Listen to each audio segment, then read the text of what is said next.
राजनाथ सिंह संबोधित कर रहे हैं।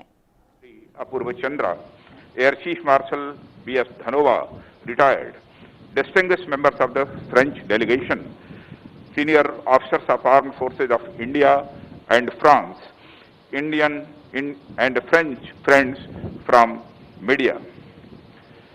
आज राफेल इंडक्शन सेरेमनी में सर्वप्रथम मैं फ्रांस की honourable defence minister Florence Parly का अपनी ओर से और अपनी देशवासियों की तरफ से हार्दिक स्वागत करता हूं। इस इवेंट में आपकी ऑगस्ट प्रेजेंस वर्षों से चली आ रही हमारी मजबूत डिफेंस पार्टनरशिप को दर्शाती है।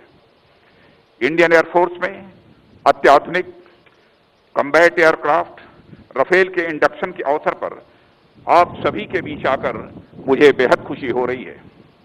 एयरफोर्स में राफेल का शामिल होना एक महत्वपूर्ण एवं ऐतिहासिक क्षण है और हम सब देशवासियों के लिए इस ऐतिहासिक पल का गवाह बनना एक गौरव का विषय है। इस अवसर पर मैं हमारी आर्म्ड फोर्सेस सहित समस्त देशवासियों को हार्दिक बधाई और शुभकामनाएं देता हूं। साथियों, राफेल का इंडियन एयरफोर्स के बेड़े में शामिल होना भारत और फ्रांस के बीच के प्रगाढ़ संबंधों को भी यह दर्शाता है। भारत और फ्रांस लंबे समय से आर्थिक, सांस्कृतिक और राजनीतिक रणनीतिक या साझेदार रहे हैं। मजबूत लोकतंत्र के प्रति हमारी आस्था और संपूर्ण विश्व में शांति की कामना हमारे आपसी संबंधों के आधार हैं। आज दुनिया में सुरक्षा के साथ साथ इकोनॉमिक और जियो स्ट्रेटेजिक मुद्दे नए नए रूप में हमारे सामने आ रहे हैं। इनका लगातार सामना करते हुए हम दो बड़े लोकतंत्र, एक अस्थायी, सक्रिय और फ्यूचर ओरिएंटेड संबंध बनाने और बढ़ाने में यह कामयाब रहे हैं। हमने न सिर्फ एक दूसरे की जरूरतों और चुनौतियों को गहराई से समझा है, बल्कि उनसे पार पाने की दिशा में कदम से कदम मिलाकर हम आगे बढ़ रहे हैं।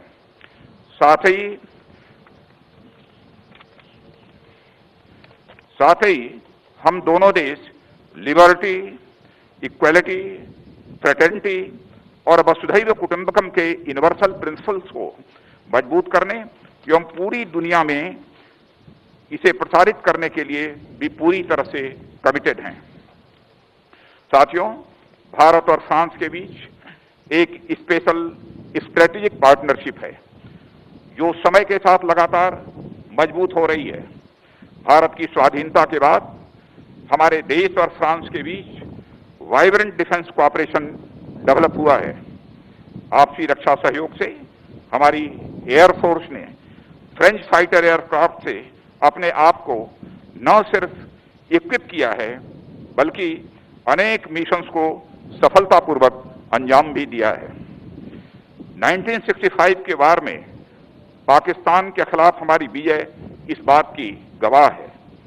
साथियों, एक बार फिर इंडियन एयरफोर्स ने 1999 में कारगिल में भी यह इतिहास दोहराया है। साथियों, हमारे मित्र देश फ्रांस के साथ राफेल डील भारत की नेशनल सिक्योरिटी में एक गेम चेंजर है।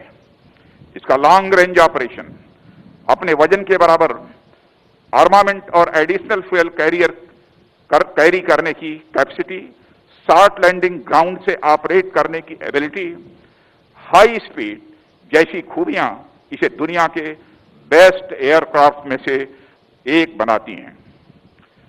अपनी मल्टी रोल कैपेबिलिटीज के साथ यह दुश्मनों के खिलाफ अचूक कार्रवाई करने में भी पूरी तरह से सक्षम है। मुझे आशा ही नहीं, पूर्ण विश्वास है कि हमारी एयरफोर्स ने राफेल इंडक्शन के साथ जो कैपेबिलिटीज और टेक्नोलॉजिकल एज एक्वायर की है, वे इंडियन एयरफोर्स की कैपेबिलिटीज को रिवर्सलाइज करेंगी। साथियों, आज इनका इंडक्शन पूरी दुनिया, खासकर हमारी संप्रभुता की ओर उठी निगाहों के लिए एक बड़ा और कड़ा संदेश है। हमारी सीमाओं पर जिस तरह का माहौल हाल के दिनों में बना है, या मैं सीधा कहूं कि बनाया गया है, उनके लिहाज से यह इंडक्शन बहुत ही अहम है। यह अपनी सीमाई सुरक्षा और क्षेत्रीय अखंडता को बनाए रखने के लिए सरकार के कमिटमेंट का भी एक बड़ा उदाहरण प्रस्तुत करता है। हम ये अच्छी तरह समझते हैं कि बदलते समय के साथ हमें स्वयं को भी तैयार रहना होगा। मुझे यह कहते हुए गर्व होता है कि हमारी नेशनल सिक्योरिटी माननीय प्रधानमंत्री श्री नरेंद्र मोदी जी की बड़ी प्राथमिकता रही है।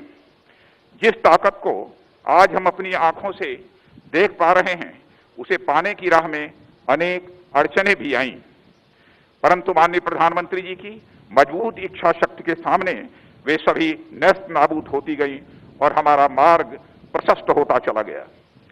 यह उन्हीं की दूरदर्शी दृष्टि का परिणाम है, जिसे हम आज फलीभूत होते हुए अपनी आंखों से देख रहे हैं। साथियों, हमारी रिस्पॉन्सिबिलिटीज केवल अपनी टेरिटोरियल बाउंड्रीज तक ही सीमित नहीं है। हम इंडो पैसिफिक रीजन और इंडियन ओशन रीजन में भी लगातार एक जिम्मेदार देश के रूप में विश्व शांति एवं अंतर्राष्ट्रीय कम्युनिटी के साथ परस्पर सहयोग के लिए पूरी तरह से कमिटेड है। हमारी भूमिका इन क्षेत्रों में लगातार बढ़ रही है और इसकी सराहना भी हो रही है। मुझे ये बताते हुए बेहद खुशी हो रही है कि इस रीजन में सिक्योरिटी कंसर्न्स में इंडिया और फ्रांस का दृष्टिकोण एक है, जिसके तहत हम मैरीटाइम, ट्रैफिक सिक्योरिटी और पायरेसी जैसे कॉमन चैलेंजेस को डील करने में एक दूसरे को पूरी तरह से कोऑपरेट कर रहे हैं। साथियों, यूएन सिक्योरिटी काउंसिल के एक्सपेंशन और टेररिज्म के खिलाफ लड़ाई में भी इंडिया और फ्रांस के कॉमन व्यूज रहे हैं। शक्ति, वरुण और गरुण सीरीज की एक्सरसाइजेज नॉन स्टेट एक्टर्स के विरुद्ध हमारी आर्म्ड फोर्सेस के प्रयासों को भी दर्शाते हैं। पिछले साल यानी जुलाई 2019 में मॉन्टे मॉरिशन एयरवेज 118 से दोनों देशों की एयर फोर्सेस का अभ्यास हमारे बढ़ते हुए कोऑपरेशन का एक शानदार उदाहरण है। साथियों, डिफेंस कोऑपरेशन में कई अन्य क्षेत्रों में भी फ्रांस के साथ हमारी स्ट्रांग पार्टनरशिप भी है। बजगांव डॉक्स में टेक्नोलॉजी ट्रांसफर के तहत 6 स्कॉर्पियन सबमरीन्स की बिल्डिंग अंडर इंप्लीमेंटेशन है और इसमें से पहली सबमरीन आईएनएस कलवारी की 2017 में कमिश्नरिंग भी हो चुकी है।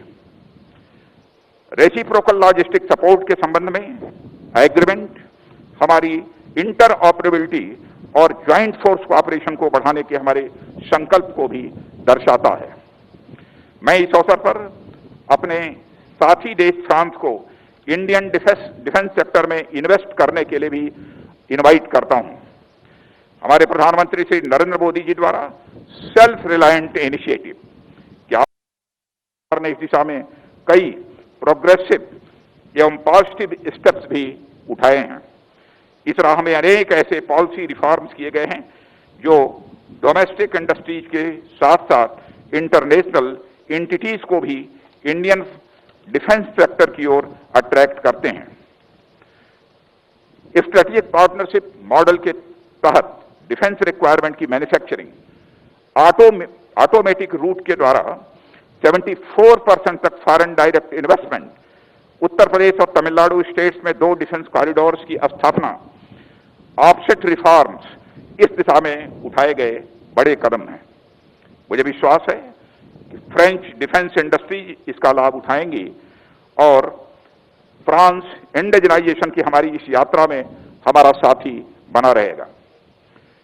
स्कॉर्पियन और राफेल के एक्सपीरियंस निश्चित ही हमारी डिफेंस पार्टनरशिप को और अधिक बढ़ावा देने के लिए आवश्यक गति प्रदान करेंगे।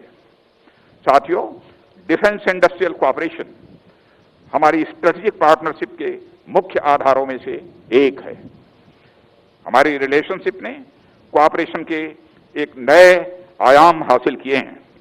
मुझे उम्मीद है कि हमारे देशों के बीच साइन हुए मेमोरेंडम ऑफ अंडरस्टैंडिंग दोनों देश की इकोनॉमीज को परस्पर लाभ पहुंचाने के लिए भारत में एरोस्पेस एवं एमएसएमईज का एक कंप्लीट इकोसिस्टम बनाएगा।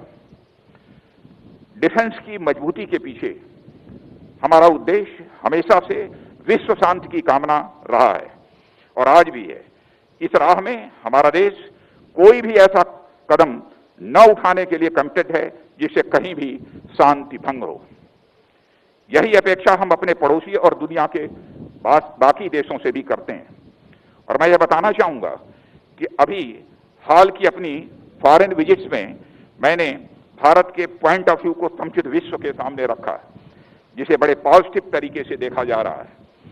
साथ ही मैंने भारत की सॉवरेनिटी और टेरिटोरियल इंटीग्रिटी को किसी भी हालत में समझौता नहीं करने के संकल्प से भी सबको अवगत कराया और इसके लिए हम हर संभव तैयारी करने के लिए पूरी तरह से दृढ़ संकल्पित हैं। और मुझे गर्व है कि हमारी सेना की इरादे लोहे के जैसे मजबूत हैं। साथियों, मैं आज यहां भारतीय वायुसेना के साथियों को बधाई देना चाहूंगा कि सीमा पर हाल में हुई दुर्भाग्यपूर्ण घटना के दौरान यलेशी के पास भारतीय वायुसेना ने जिस तेजी और सूझबूझ से कार्रवाई की वह आपके कमिटमेंट को दर्शाता है। आपने फॉरवर्ड बेसिस पर जिस तेजी से अपने एसेट तैनात किए वह एक भरोसा पैदा करता है कि हमारी वायुसेना अपने ऑपरेशनल दायित्वों को पूरा करने के लिए पूरी तरह से हर समय तैयार है। भारतीय वायुसेना ने ऑनगोइंग ऑपरेशंस में जो तेजी और पैनापन दिखाया है उसने निश्चित ही सभी पोटेंशियल एडवर्सरीज को हमारे देश के इरादे के बारे में एक स्पष्ट संदेश दे दिया है। एक स्ट्रांग मिलिट्री पोस्चर के साथ एक्सट्रीमली कैपेबल प्लेटफॉर्म की तेजी से तैनाती एडवर्सरीज को किसी भी कार्रवाई करने से रोकेगी। साथियों, भारतीय वायुसेना डेटरेंस बनाए रखने में एक महत्वपूर्ण भूमिका निभाती है और आपकी कार्रवाई किसी भी भावी युद्ध में निर्णायक होगी। जहां एक और हमारी भौगोलिक सीमाओं पर कायम परिस्थिति ने हमारा ध्यान खींचा है, हमें स्पॉन्सर्ड टेररिज्म के खतरे को भी नजरअंदाज नहीं करना चाहिए। इसके अलावा economic, biological and chemical warfare की पृष्ठभूमि में उभरती हुई टेक्नोलॉजी जैसे कि artificial intelligence, cyber, embedded cognitive systems and nano technology के कारण वारफेयर के नए क्षेत्र से भी शत्रुतापूर्ण गतिविधियां उत्पन्न हो सकती हैं, जिसके लिए इंडियन एयरफोर्स को हर प्रकार की चुनौतियों की सामना करने के लिए अपनी कैपेबिलिटीज में निरंतर सुधार करना ही होगा। चैलेंजिंग सर्कमस्टांसेस में भी कुछ ह्यूमैनिटेरियन असिस्टेंस और डिजास्टर रिलीफ कार्यों में आपकी भूमिका के लिए भी देश आपका आभारी है और आपकी भरपूर सराहना करता है। कोविड-19 महामारी के दौरान देश की कार्रवाई में भारतीय वायुसेना का योगदान भी अत्यंत प्रशंसनीय रहा है। आपके ट्रांसपोर्ट, एयरक्राफ्ट और हेलीकॉप्टर के पायलटों और क्रू ने मिशन लाइफलाइन उड़ान और ऑपरेशन संजीवनी में अपनी अहम भूमिका अदा की है। उन्होंने नोडल सप्लाई बेस और समूचे भारत तथा विदेश के बीच एयर ब्रिजेस का भी काम किया है। साथियों, आप हमारे नॉर्दर्न बॉर्डर्स पर सिक्योरिटी चैलेंजेस से भली भांति अवगत हैं। ऐसे में अपनी राष्ट्र और वैलूज की सुरक्षा के लिए हमें और अधिक मुस्तैदी से तैयार रहना होगा। हमारी चौकसी ही हमारी सुरक्षा का सबसे पहला उपाय है।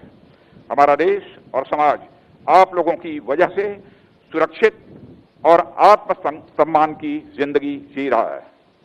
हमें उसे किसी भी कीमत पर बरकरार रखना ही है।